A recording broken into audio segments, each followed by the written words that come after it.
These deputies should be put in prison for murdering a person. They bust into the wrong apartment and shoot a U.S. airman who was legally armed.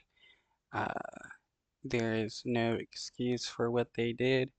Uh, these people should also be investigated by the military for their actions, in my opinion.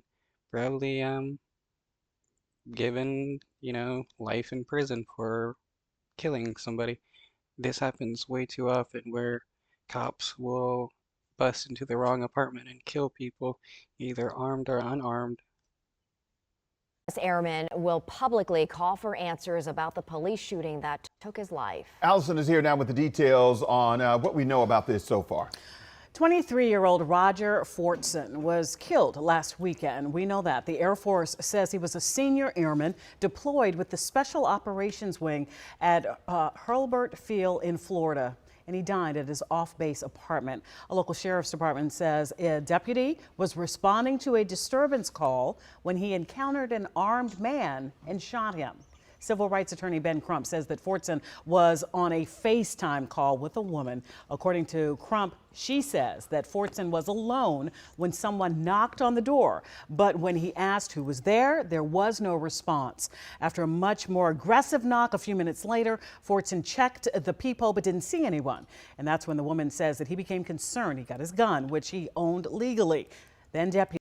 So they didn't announce themselves whatsoever, and they hid themselves when somebody was trying to see who was outside.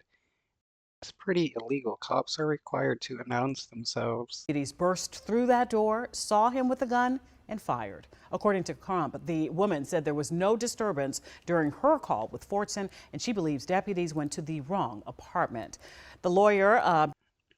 This also shows how incompetent cops are when they continually uh, enter into the wrong houses or apartments and kill people for no reason. Ben Crump issued a statement. In part, it says, quote, "We are calling for transparency in the investigation into Roger's death and the immediate release of body cam video to the family. His family and the public deserve to know what occurred," end quote. Now, the deputy who shot Airman Fortson has been placed on administrative leave. The Florida Department of Law Enforcement and the local state. Man, how lucky is it for cops? They can murder people and then just get put on paid administrative leave instead of being fired or sent to jail like anybody else would if they were to murder somebody on their job. Attorney's office